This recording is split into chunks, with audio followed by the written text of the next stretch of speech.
नमस्कार। Constipation in pregnancy. Constipation pregnancy में बहुत ही आम बात होती जा रही है। पहले 3 महीने और अंत के 3 महीने जो होते हैं प्रेगनेंसी के, जिसको फर्स्ट ट्राइमेस्टर और लास्ट ट्राइमेस्टर बोला जाता है, इनमें कॉन्स्टिपेशन होने का एक बहुत अहम कारण होता है। पहले ट्राइमेस्टर में बच्चा जैसे ही यूट्रस में ग्रो करना चालू करता है, यूट्रस थोड़ा सा फूलना चालू होता है, जिसकी वजह से पेल्विक कैविटी का प्रेशर थोड़ा सा रेक्टम की तरफ जाता है, रेक्टम थोड़ा सा कंप्रेस होता है, तो कॉन्स्टिपेशन हो जाता है। और लास्ट वाले ट्राइमेस्टर में बच्चा जैसे जैसे नीचे की तरफ डिसेंड होना चालू होता है, बच्चा नीचे की तरफ, जैसे बच्चे का सिर वर्टेक्स प्रेजेंटेशन आ रहा है अगर, तो सिर बच्चे का जैसे ही पेल्विक कैविटी में फिक्स हो जाता है, तो उसकी वजह से भी प्रेशर जो है वो रेक्टम की तरफ जाता है, जिसकी वजह से कॉन्स्टिपेशन होता है। तो एक कारण तो कॉन्स्टिपेशन का ये होता है।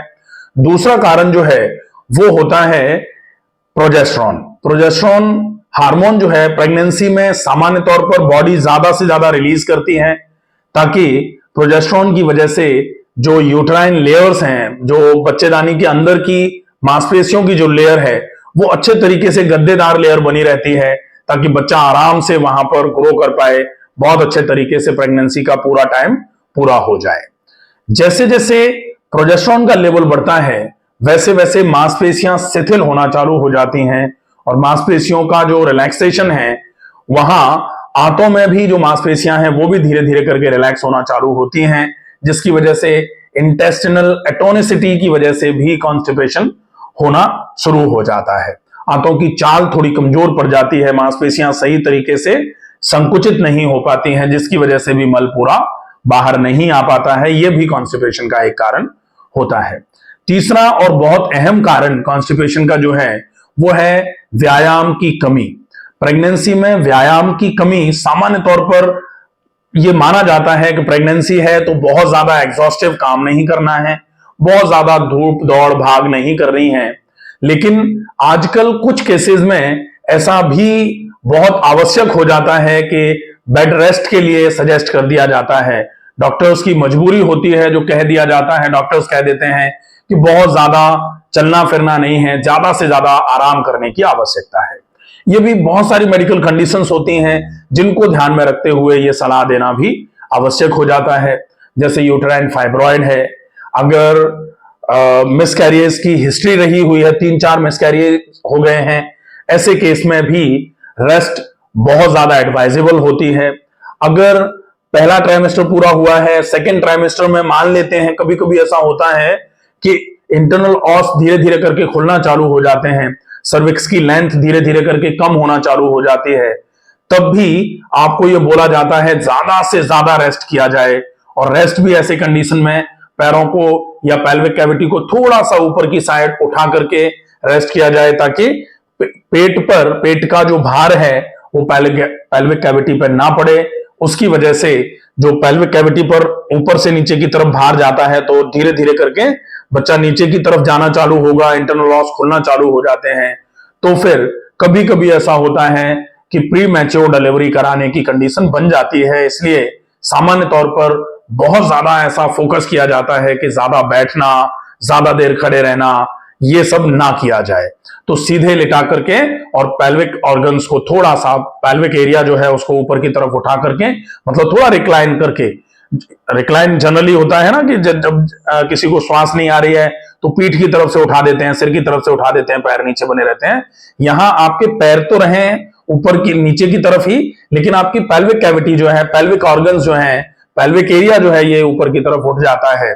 इससे आपका जो ऊपर के पेट का प्रेशर है वो नीचे की तरफ बहुत ज्यादा जाते हुए जो इंटरनल ऑस को खुलवाने का काम कर रहा था वो नहीं होगा। इसके लिए भी रेस्ट की जरूरत पड़ती है। ये कंडीशन भी कभी कभी आ जाती है 7th-8th मंथ में, आते आते बहुत सारे लोगों के साथ ये प्रॉब्लम आ जाती है कि धीरे धीरे करके बच्चा नीचे की तरफ जाना चालू होता है, तो इंटरनल ऑस खुलना, जो जिसको कहते हैं कि द्वार खुलना चालू हो गया है। ये रिस्की हो सकता है प्रेगनेंसी को आगे कंटिन्यू करने में। तो कभी कभी ऐसा भी होता है कि कुछ स्टिचेज लेने पड़ जाते हैं ऑस के लेवल पर, जो बच्चे को नीचे की तरफ आने से रोकने का काम करते हैं। तो यह भी एक कारण होता है कि जब व्यायाम बहुत ज्यादा मात्रा में नहीं किया जाएगा, बहुत ज्यादा देर के लिए नहीं किया जाएगा, तो गैस्ट्रोकोलिक रिफ्लेक्स थोड़ा सा कमजोर पड़ जाता है, जिसकी वजह से कॉन्स्टिपेशन होना चालू हो जाता है। अब हम देखेंगे कि ये इतने जो कारण हैं कॉन्स्टिपेशन के, इन कारणों को अगर आपको दूर करना है तो किस तरीके से आप दूर करेंगे। जैसे फर्स्ट ट्राइमेस्टर और लास्ट ट्राइमेस्टर में जो कॉन्स्टिपेशन होता है वो तो होगा ही, क्योंकि आपका जो फर्स्ट ट्राइमेस्टर का कॉन्स्टिपेशन जो है उसमें आपको क्या करना है, जैसे मान लो रेक्टम पे प्रेशर जा रहा है तो रेक्टम पर प्रेशर जाए फिर भी स्टूल अगर प्रॉपर तरीके से निकले, इसके लिए स्टूल सॉफ्टनर्स का यूज किया जा सकता है। नेचुरल स्टूल सॉफ्टनर जो है वो क्या होता है, आप ज्यादा मात्रा में रफेजियस डाइट लीजिए जिसमें बहुत ज्यादा फाइबर्स होते हैं, ज्यादा मात्रा में सलाद, फल, सब्जियां उबली हुई खूब सारी मात्रा में खाई जाएं। बहुत मोटे आटे की रोटी और खूब ज्यादा चबा करके अगर खाई जाएगी तो निश्चित ही ये गैस्ट्रोकोलिक रिफ्लेक्स को भी ठीक करेगी और स्टूल को सॉफ्ट रखने का काम भी ये आदत करती है, तो इसका ध्यान रखा जाए। ज्यादा से ज्यादा मात्रा में पानी पिया जाए, डिहाइड्रेशन ना होने पाए, क्योंकि डिहाइड्रेशन भी कॉन्स्टिपेशन होने का एक बड़ा कारण माना जाता है। अब हम देखें कि कॉन्स्टिपेशन अगर लैक ऑफ एक्सरसाइजेस की वजह से, लैक ऑफ एक्टिविटीज की वजह से कॉन्स्टिपेशन हो रहा है तो हमें क्या करना चाहिए, हम थोड़ा व्यायाम कर सकते हैं। व्यायाम हम कौन सा कर सकते हैं, जो बहुत आसानी से हो जाए। हम समतल जमीन पर लगभग 2 से 2.5 किलोमीटर एक बार में टहलें, दिन में 2 बार आराम आराम से टहलना है। जमीन समतल होनी चाहिए, अगर ऊंची नीची जमीन है तो वहां पर ना टहला जाए। कोशिश की जाए कि फर्स्ट ट्राइमेस्टर में और लास्ट ट्राइमेस्टर में बहुत ज्यादा मात्रा में ज्यादा ऊंची सीढ़ी है तो उसको ना चढ़ा जाए, इसका विशेष ध्यान रखना पड़ता है। लेकिन व्यायाम में समतल जमीन पर टहलना और जॉइंट एक्सरसाइजेस जो है उनका उपयोग किया जा सकता है लंबे समय तक। प्राणायाम में अनुलोम विलोम प्राणायाम और डीप ब्रीदिंग, इसका अभ्यास अगर रेगुलर किया जाएगा तो ये आपके एक्टिविटीज का लेवल जब थोड़ा बहुत चलता रहेगा, मांसपेशियां टोन्ड रहेंगी, एटोनिसिटी नहीं आएगी हाथों में, जिसकी वजह से कॉन्स्टिपेशन नहीं होगा। इसके अलावा अगर कॉन्स्टिपेशन होने का कारण जैसे प्रोजेस्टेरोन हार्मोन, तो कॉन्स्टिपेशन कराने का काम करता है, क्योंकि प्रोजेस्टेरोन की वजह से मस्कुलर रिलैक्सेशन होता है। ऐसे केस में आपको ये जो ध्यान रखना है विशेष, उसमें आप कोशिश ये कर सकते हैं कैसे भी करके ज्यादा से ज्यादा मात्रा में खाने को चबा के खाने का काम करिए। जितना ज्यादा खाने को चबाएंगे गैस्ट्रोकोलिक रिफ्लेक्स उतना अच्छा है, स्टिमुलेट होगा। गैस्ट्रोकोलिक रिफ्लेक्स जितना अच्छा रहेगा, आपका ये कॉन्स्टिपेशन का प्रॉब्लम जो है ये धीरे धीरे करके दूर होना चालू हो जाता है। अभी हम देखेंगे कि सवेरे से लेकर शाम तक की दिनचर्या कैसी होनी चाहिए प्रेगनेंसी में कॉन्स्टिपेशन को अवॉइड करने के लिए। तो जैसे ही जागें, जागते ही लगभग 2 से 2.5 गिलास पानी पी लिया जाए। सामान्य तौर पर 4 गिलास पानी पीने के लिए बोला जाता है, लेकिन कॉन्स्टिपेशन में जैसे जैसे जो यूट्रस है वो ऊपर की तरफ आना चालू होता है, नॉजेटिक फीलिंग आना चालू हो जाती है।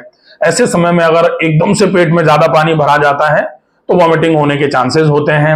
इनको रोकने के लिए आप कोशिश ये करें कि एक बार में 2 से 2.5 गिलास पानी पिएं। पानी पीने के बाद 2, 3, 4, 5 मिनट के लिए टहल लें। उसके बाद मोशन जाएं सवेरे। मोशन जाने के बाद हाथ मुंह धो लें, मंजन कर लें।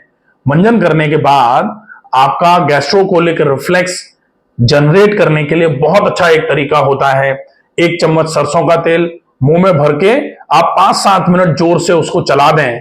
मुंह में जैसे ही भर के जोर से चलाएंगे उसको, तो मुंह जितना चलेगा आंतें उतनी ही चलती हैं। आंतें जितनी ज्यादा चलेंगी गैस्ट्रोकोलिक रिफ्लेक्स जनरेट होता है, उसकी वजह से धीरे धीरे करके कॉन्स्टिपेशन में आराम मिलना चालू हो जाता है। इतना कर लिया, इतने के बाद में फिर उस 5 मिनट 7 मिनट के बाद उस तेल को थूक देना है। हल्के गुनगुने पानी से कुल्ला करके गरारे कर लेने हैं। नाक में गाय का घी डाल लेना है। उसके बाद फिर हम कुछ टहलना, जोड़ों का व्यायाम और प्राणायाम में अनुलोम विलोम प्राणायाम और डीप ब्रीदिंग ये कर सकते हैं। इससे पूरे शरीर में ऑक्सीजन का संचार रहेगा, खून का संचार अच्छा होगा, शरीर के हर हिस्से में अच्छी मात्रा में ऑक्सीजन और न्यूट्रिशन पहुंचना चालू हो जाएगा, जो प्रेगनेंसी को पूरे सेफ तरीके से पूरा कराने में आपके लिए बहुत मददगार साबित होगा। इसके बाद जब इतना कर लिया जाए तो रात को भीगी हुई लगभग 30 के आसपास किशमिश जो है वो मुनक्के नहीं लेने हैं। मुनक्का थोड़ा सा पर्गेटिव होता है तो वो नुकसान कर सकता है। किशमिश लेंगे हम रात को लगभग 25 से 30 किशमिश पानी में भिगो दी, धोकर के अच्छे तरीके से सवेरे सवेरे व्यायाम करने के बाद आप वो किशमिश चबा के खा लीजिए और जिस पानी में भिगोया था उस पानी को पी लिया जाए। उसके लगभग 1 घंटे के बाद आप एक सेव के लगभग 15 से 16 टुकड़े करके, छोटे छोटे टुकड़े करने हैं, एक टुकड़े को मुंह में डालना है और बहुत चबा करके दांतों से सेव का रस बना करके फिर उसको अंदर ले जाना है। ये हो जाएगा। इसके बाद स्नान वगैरह कर लिया, उसके बाद 9 साढ़े 9 बजे के आसपास नाश्ता होगा। नाश्ते में अगर कोशिश हो जाए तो बहुत ज्यादा मात्रा में सब्जियां डाल करके दलिया बनाया जाए। वो दलिया आपके लिए बहुत इफेक्टिवली काम करेगा। दलिया में अच्छे तरीके से फाइबर्स होते हैं, जितनी मात्रा में फाइबर्स रहेंगे उतना ज्यादा आपके कॉन्स्टिपेशन में रिलीफ मिलना चालू हो जाएगा। तो ये आप थोड़ा सा नाश्ते का ध्यान रखें। आइदर वेजिटेबल दलिया ले सकते हैं और वेजिटेबल खिचड़ी ले सकते हैं। कोशिश करें आप एक दिन सप्ताह में या 2 दिन सप्ताह में फल अकेले भी लेना चाहें तो अकेले फल भी ले सकते हैं। और अंकुरित मूंग के साथ थोड़े से अंकुरित चने या फिर सोयाबीन या फिर थोड़े से मूंगफली के दाने, सोयाबीन के 4-5 दाने, 4-5 दाने मूंगफली के, आप 10 से 15-20 दाने चने के डाल सकते हैं और लगभग 1 मुट्ठी के आसपास जो मूंग है उसको डाल करके अंकुरित कर लिया जाए अच्छे तरीके से। तो अंकुरित ये सारे अन्न, इसके साथ भी आप 5, 7, 10 किशमिश डाल सकते हैं। एक टमाटर छोटा छोटा बारीक बारीक चॉप करके उसमें डाल सकते हैं। अगर प्याज खाते हैं तो प्याज का भी उपयोग किया जा सकता है। आधी के आसपास हरी मिर्ची बिल्कुल बारीक चॉप करके डाल सकते हैं और ऊपर से थोड़ा नींबू और हल्का सा सेंधा और काला नमक मिला करके आप इसको अच्छे से चला करके आप इसको भी नाश्ते के रूप में ले सकते हैं।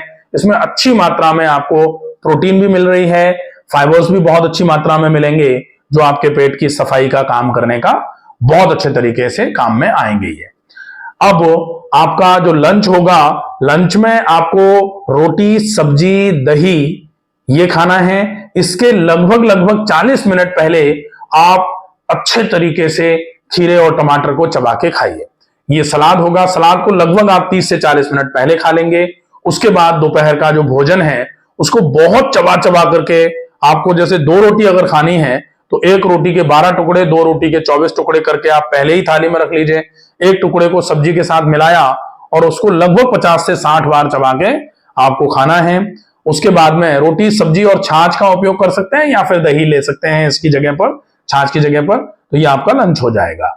लंच और डिनर के बीच में आप अगर चाहें तो कोई एक फल ले सकते हैं या फिर चाय के साथ में अगर आप पंजीरी रखना चाहें तो पंजीरी, या बेकरी के बिस्किट अगर लेना चाहें तो बेकरी के बिस्किट ले सकते हैं। यह आपका लंच और डिनर के बीच का लगभग 3:30, 4, 5 बजे के आसपास का टाइम हो जाएगा। आप शाम का जो भोजन है वो 7 बजे के पहले पहले कर लें, क्योंकि शाम का भोजन बहुत ज्यादा इंपॉर्टेंट होता है। अगर आपके पेट में कोई खराबी है तो शाम का भोजन अगर आप 7 बजे के पहले पहले कर लेते हैं, निश्चित ही पेट की सारे प्रकार की खराबियां धीरे धीरे करके ठीक होना चालू हो जाती हैं। और कॉन्स्टिपेशन प्रेगनेंसी में अगर हो रहा है तो हम बहुत ज्यादा दवाइयों का उपयोग एक्चुअली नहीं करना चाहते, दवाइयों का उपयोग करना भी नहीं चाहिए ज्यादा। तो शाम का भोजन अगर 7 बजे हो जाएगा और शाम के भोजन में आप वही 2 रोटी और बहुत ज्यादा मात्रा में उबली हुई सब्जी, कम मिर्च मसाले वाली सब्जी, जो सात्विक भोजन होता है, इसका उपयोग करेंगे तो निश्चित ही धीरे धीरे करके आपके इस कॉन्स्टिपेशन की समस्या बिल्कुल दूर होना चालू हो जाएगी। आपको अगर कॉन्स्टिपेशन ज्यादा लग रहा है तो रात को सोने के आधे घंटे पहले 1 कप दूध के साथ में आप लगभग 1 से 1.5 चम्मच इसबगोल की भूसी का उपयोग कर सकते हैं। गरम हल्का सा गुनगुना सा दूध रहेगा, उसमें 1 से 1.5 चम्मच इसबगोल की भूसी मिलाई और उसको पी लेंगे। तो ये भी इसबगोल की भूसी जो है ये बहुत अच्छी फाइबर्स के कंटेंट के साथ आपके कॉन्स्टिपेशन में बहुत अच्छे तरीके से रिलीफ कराने का काम करेगी। तो ये आपके कॉन्स्टिपेशन रिलीवर्स के लिए natural treatment for constipation in case of pregnancy ये हो जाएगा। इसके अलावा अगर मान लेते हैं बहुत ज्यादा कभी आपको दिक्कत लग रही है, कॉन्स्टिपेशन बहुत ही ज्यादा हो रहा है, ऐसे केस में आप सिंपल जो मेडिसिन, जो भी लैक्सेटिव्स जो आती हैं एलोपैथी में, नाम मैं किसी मेडिसिन का नहीं लेना चाहूंगा, अगर आपको कभी ऐसा लगे कि बहुत ही ज्यादा दिक्कत लग रही है तो आप जहां भी जो भी फिजिशियन है उनको कंसल्ट कर सकते हैं। वो सेफेस्ट जो भी मेडिसिन होती हैं, जो लैक्टोलोज सॉल्यूशंस वगैरह जो आते हैं, उनका उपयोग बहुत ज्यादा नहीं, लेकिन अगर कॉन्स्टिपेशन ज्यादा है तो कभी कभार इनका उपयोग किया जा सकता है। एक बार जैसे कॉन्स्टिपेशन ज्यादा है, इनका उपयोग करने से पेट साफ हो जाए, उसके बाद नेचुरल कॉन्स्टिपेशन रिलीवर्स का उपयोग करते हुए ही आपको कॉन्स्टिपेशन को दूर करने का प्लान करना चाहिए। यह आपको विशेष ध्यान में रखना है। आप अगर एक्सरसाइजेस प्रॉपर कर रहे हैं, ब्रीदिंग एक्सरसाइजेस प्रॉपर कर रहे हैं, खाने को बहुत अच्छे से चबा के खा रहे हैं, बहुत अच्छी मात्रा में रफेज फाइबर्स से युक्त भोजन अगर आप कर रहे हैं, पानी की क्वांटिटी अगर आप बहुत अच्छे तरीके से ले रहे हैं, तो कॉन्स्टिपेशन होगा ही नहीं प्रेगनेंसी में। अगर कॉन्स्टिपेशन थोड़ा बहुत हो भी जाता है तो आप इन पूरी चीजों का अच्छे तरीके से फॉलो अप करके कॉन्स्टिपेशन को बिल्कुल दूर कर सकते हैं। आशा है ये वीडियो समझ में आया होगा। ज्यादा से ज्यादा ऐसे लोगों तक इस वीडियो को पहुंचाएं जो प्रेगनेंसी में कॉन्स्टिपेशन से बहुत ज्यादा परेशान रहते हैं। जो महिलाएं, जिन महिलाओं को ज्यादा समस्या होती है, उनको इन सारी चीजों का फॉलो प्रॉपर तरीके से करना चाहिए। कॉन्स्टिपेशन में डेफिनेटली बहुत अच्छा आराम होगा। स्वस्थ रहिए, सुरक्षित रहिए। धन्यवाद।